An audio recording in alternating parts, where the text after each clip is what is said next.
generation campaigns. Did you know that on Facebook you can collect email? That's right, you can collect leads. It's pretty straightforward. You can run ad campaigns with a lead collection button. It can be find out more, sign up, or other language. Regardless, if you're running this type of campaign, it must be highly targeted. It's really important that your targeting is spot on. I put this part of Facebook ad marketing at this point in the list of marketing methods because this takes quite a bit of work. You should be quite familiar with Facebook before you even try this. You should know your way around Facebook's ad system before you engage in paid lead generation because it can get quite expensive. If your ad doesn't get many clicks or it's super finely targeted, you don't really have that many people to work with, and this can drive up your costs. You have to know how to optimize your ad campaigns on Facebook for this to make sense. You can optimize on many levels. There are 3 levels you can optimize. Level 1, you can tweak the freebie you're giving away. This is the free stuff that you're giving away, so people are motivated to enter their email address into your form. Maybe you're giving away free membership access. Perhaps you're giving away a booklet or a book or a report, a set of templates, a set of graphics, possibly even giving away software or a mobile app. Whatever the case may be, you are giving out freebies, and you need to optimize these. What I mean by that is the freebie that you give must motivate the most people in your target audience to sign up for your mailing list. This is not easy. You cannot assume that just because you think that your booklet is awesome or is the next best thing since sliced bread, doesn't automatically mean people will agree with you. It doesn't work that way. You may have to switch from one freebie to the other until you get a high enough sign-up rate that would tell you that the freebie that you have selected is the right one. Thankfully, this is fairly easy to do with Facebook. You basically run different ads that offer different premiums. Level 2. Level 2 optimization focuses on optimizing your ad copy. As I've mentioned above, lead generation campaigns on Facebook can and do get very expensive. It seems like you're doing all this for basically a handful of emails. This is why it's really important to make sure that you run a fully optimized campaign to get the most results. How do you do this? Well, you optimize your ad copy on an elemental level. Still, I want you to get a heads up this early on regarding the amount of optimization that you would have to do. It is quite intensive. You can't leave things at a surface level. That's just not going to work. Level 3. Level 3 involves optimizing based on conversions. When people click on your Learn More or Sign Up button, they're shown a form. You're going to have to keep tweaking that form to say what it needs to say to convert as much of your traffic into list members as much as possible. This takes quite a bit of time and attention to detail. Again, you have to run these experiments while minimizing your costs. Once you find out something that works, optimize it to increase its level of conversion. Once you have picked a winner that cannot be optimized any further in terms of conversion rate improvements, that's when you scale up. That's when you pour in the dollars to reach as many people as possible to boost your mailing list sign-up. Facebook Pixel Retargeting Campaign. Facebook enables you to put their tracking pixel on your website. It will then track when people go on your site. If people end up at your shopping cart, for example, you can then run an ad reminding people about your site or reminding people about the products that they almost bought. They see these ads on Facebook. Whatever the case may be, Facebook Pixel Retargeting gives you another bite at the apple. One of the biggest problems with e-commerce is that prospective buyers abandon their shopping carts. A large chunk of these buyers simply decide at the last minute or at some point in the buying process to dump their shopping cart. They don't follow through. This is where the retargeting campaign begins. It's basically a way of reminding people who have already expressed an interest in whatever it is you're offering to come back. If anything, you recycle traffic that you have gotten from Facebook. Another benefit of this technology is that it pulls traffic from Facebook that you did not get from it originally. For example, if you did an independent marketing campaign completely free of Facebook, but you put a Facebook retargeting pixel on your page, when people from that independent campaign, maybe it's a forum promotion or search engine optimization or another social media platform or whatever source, go back to Facebook to check their accounts, your ad will show up. Sounds awesome, right? These are all possible through a Facebook Pixel retargeting campaign. There are 2 steps to it, and it's pretty straightforward. Install Facebook Pixel on your website. The first thing that you need to do is to install the Facebook tracking pixel on your site. To do this, you just go to Facebook's business section and look for their pixels instructions. It's pretty straightforward. Even if you're using WordPress as your content management system, installing Facebook Pixel is a breeze. Next, you need to make sure that you drive traffic to your site. This means that you have to let traffic flow to your site for quite some time before you launch a retargeting campaign. It's not a good idea to launch a campaign as quickly as possible. You have to have enough targeting pixels installed in people's browsers for this to make sense. Otherwise, there are just not enough people to work with. Now, keep in mind that if you are in a niche that has generally low traffic levels, then you would have to conduct your campaign even though the overall traffic flow to your website is fairly low. Run ads on Facebook for retargeting.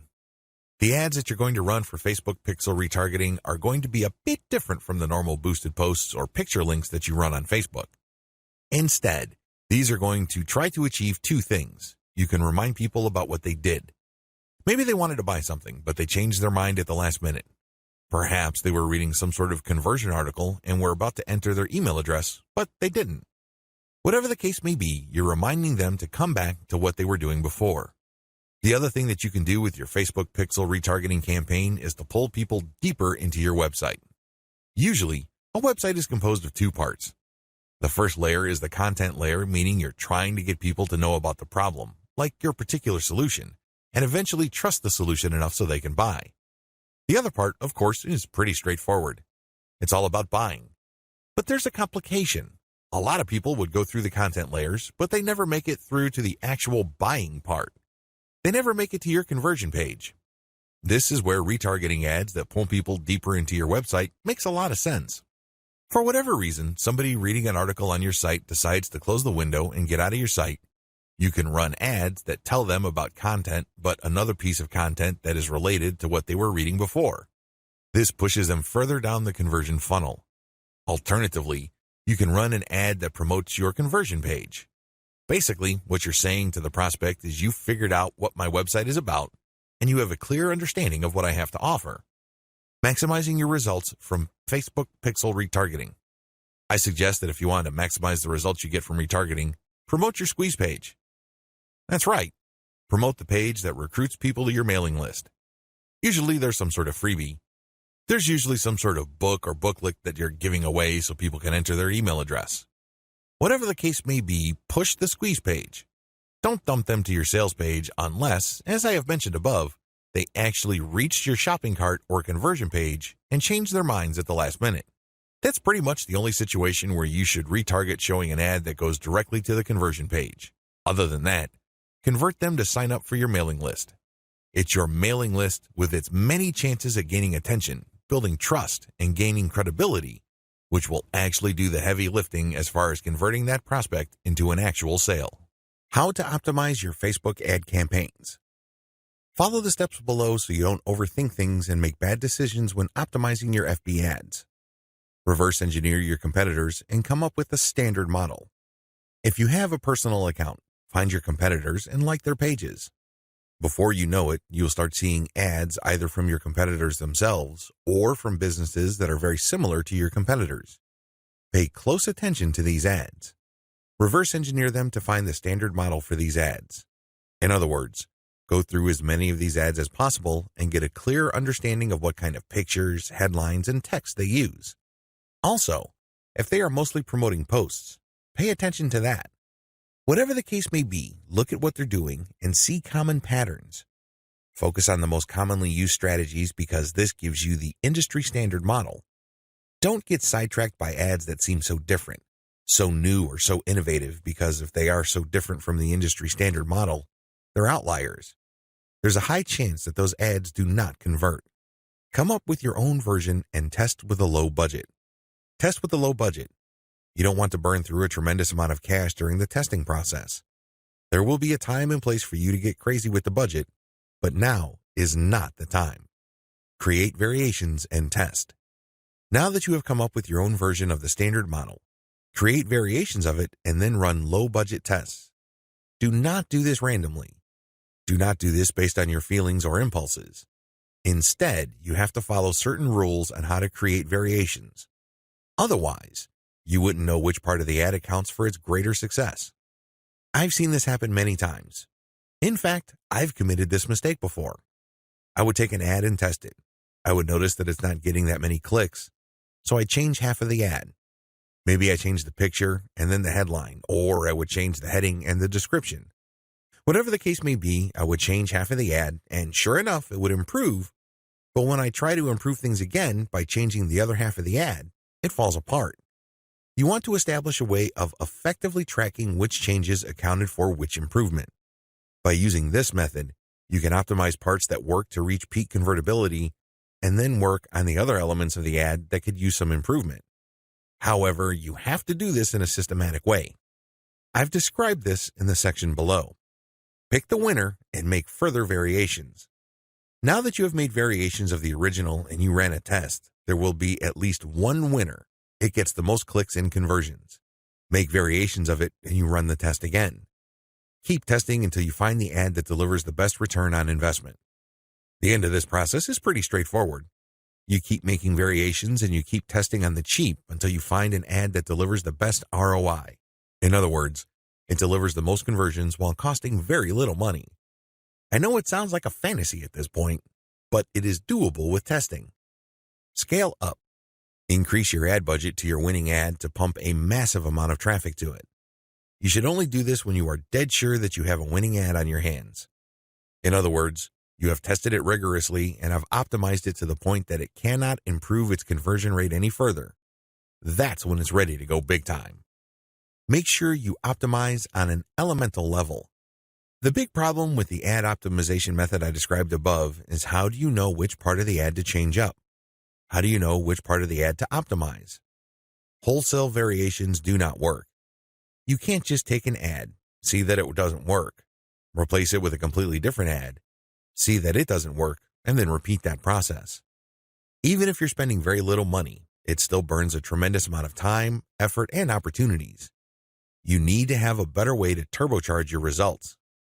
Vary on an element-by-element basis. I would take an ad, and I would restrict my optimization to a specific element of that ad. Every ad actually has many elements. There is the graphics, the heading, the description, the link. I would start with one element, and I will come up with different versions. The most obvious part is the picture. So I'd play around with the different pictures and see which gets the most clicks. I would then come up with a variation of that picture and see if I can improve my click-through rate. Again, I'm spending very little money here. I just want to see an improvement in click-through rate for that element that I'm varying. Once I have reached a plateau and I can't improve any more on that element, I would then switch to another element. For example, if I'm running a campaign for dog food and I notice that my best performing picture after a series of variations is a picture of a Chihuahua that seems to be smiling, I will keep that picture, but then I will then switch to the next element of the ad, which is the headline. I would then keep varying the headline to see if I can improve the conversion rate of that ad. Once I've reached the ceiling or a plateau for improvements in conversions due to headline changes, I then move to the description. Do you see how this works? You know that you have to vary an element if you keep picking the winning variation. You do this with small tests until the whole ad is optimized. After all elements have been optimized, scale up your ad buy. Once I've gotten an ad that converts much better than its original form, and I've gone through all the elements, now is the time to scale up. This is where I pour quite a large amount of cash into my Facebook ad campaign to boost traffic.